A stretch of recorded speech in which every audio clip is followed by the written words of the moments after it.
Right now, somewhere near you, someone is lying in bed at 2 a.m., replaying a text message, checking if they're online, rereading old messages they swore they'd delete. It feels unbearable, and it feels uniquely, personally awful, like nobody has ever hurt quite like this before. But here's the strange part. In 2010, scientists put heartbroken people into an MRI machine and found something nobody expected. The brain in Heartbreak doesn't look like sadness. It looks like withdrawal. The same circuits that light up in a cocaine addict who's been cut off from the drug light up in a person who's just been dumped, which raises a question that ancient people were asking thousands of years before brain scanners existed. What do you do when your own mind turns against you like this? The answer is older, weirder, and more medical than you'd think. Let's start with the brain, because the brain is where this whole story begins. In 2010, anthropologist Helen Fisher and a team of neuroscientists published a study in the Journal of Neurophysiology. They recruited people who had recently been rejected by a partner, people who were, in plain terms, still painfully in love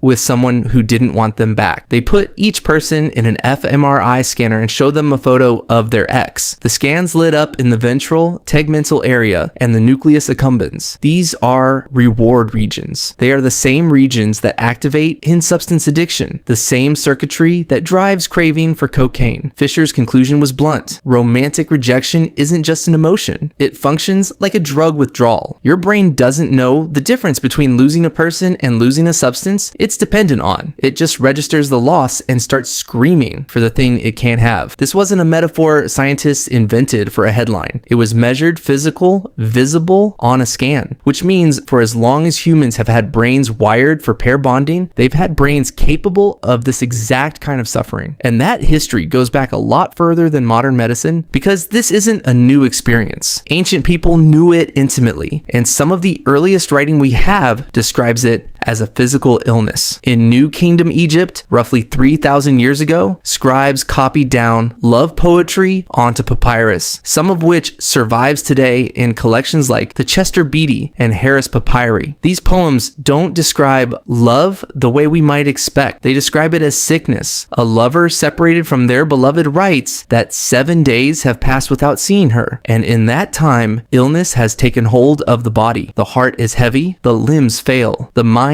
won't function. Egyptian physicians of the era treated the heart, the ib, as the seat of thought and emotion simultaneously, which meant heartbreak wasn't poetic language to them. It was functionally a diagnosis. A few centuries later, on the other side of the Mediterranean, the poet Sappho wrote what might be the most precise physiological description of heartbreak in the ancient world.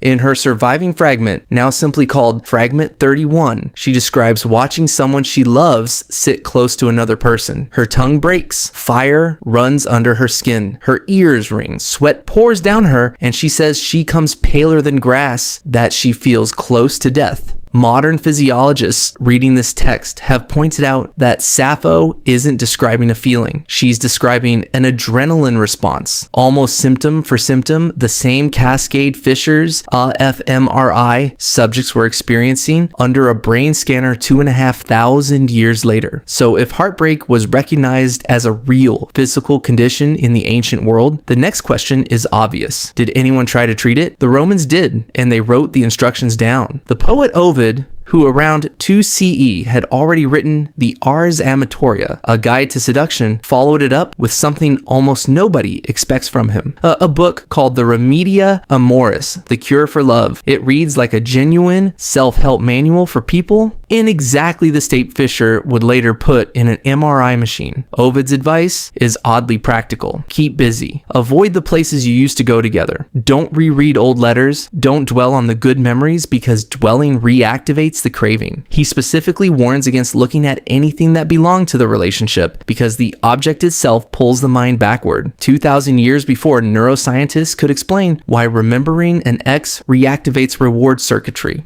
A Roman poet had already figured out through pure observation that the memory itself was the trigger, and that distance from the triggers was the treatment. By the medieval period, heartbreak had become something even stranger. It became an actual medical diagnosis with a Latin name and a treatment protocol. Physicians called it amor heroes, heroic love, or lovesickness, and it shows up repeatedly in medical texts, translated and expanded from earlier Arabic medicine into European universities starting in the 11th century through scholars like Constantine the African. By the 13th and 14th centuries, physicians such as Bernard of Gordon and Arnold of Villanova were writing detailed clinical descriptions. The symptoms they listed included sunken eyes, irregular pulse, loss of appetite, insomnia, and a mind that couldn't stop returning to a single fixed thought. Their prescribed treatments ranged from the sensible to the extreme. Distraction was standard. Keep the patient occupied with other tasks. Travel was common. Physically remove the person from anything associated with their beloved. In more severe cases, physicians recommended baths, specific herbs believed to cool the blood, and occasionally, when nothing else worked, they prescribed what they simply called intercourse with someone else, on the theory that the body needed to discharge the excess passion trapped inside it. This sounds absurd by modern standards, but strip away the outdated biology and the underlying logic is recognizable. These physicians had identified something real. Heartbreak behaved like an illness with physical symptoms, and the only reliable cure was time, distraction, and distance from the source. Nearly 300 years later, an English scholar named Robert Burton took all of this and turned it into one of the strangest books ever published. In 1621, Burton released The Anatomy of Melancholy, an enormous, sprawling attempt to catalog every known form of human sadness. One of its largest sections is devoted entirely to what he calls love melancholy. Burton treats heartbreak with total clinical seriousness, listing causes, symptoms, and remedies, drawing on centuries of medical and philosophical writing that came before him. He describes the heartbroken as people who have lost the ability to reason normally, who obsess, who cannot sleep, who are, in his words, sick in body and mind at once. Burton wasn't writing poetry, he believed he was writing medicine. And by the time his book was published, Europe had spent over 1,000 years treating a broken heart as a condition with symptoms, causes, and a body of accumulated clinical knowledge behind it. But all of this comes from written civilizations, from people who kept records. What about humans who lived the way our species lived for most of its existence, in small hunter-gatherer bands with no writing at all? In 1981, anthropologist Marjorie Shostak published Nisa, a book built from years of recorded interviews with a woman from the Juhuansi San people of the Kalahari Desert, one of the closest living approximations we have to the social structure our ancestors lived in for hundreds of thousands of years. Nisa describes her own heartbreaks in vivid, specific detail: the ache of a partner's betrayal, the jealousy, the sleeplessness, the anger that turns inward into grief. What Shostak's work revealed is that heartbreak isn't a side effect of modern romantic culture. Juhuansi society didn't have love poems or medical texts, but it had the exact same emotional architecture, the same obsessive thinking, the same physical toll, described in a woman's own words instead of a scholar's diagnosis. This suggests the ancient Egyptian scribes, the Roman poet, the medieval physicians, and Burton weren't documenting something culture invented. They were documenting something biology built, and biology may explain why.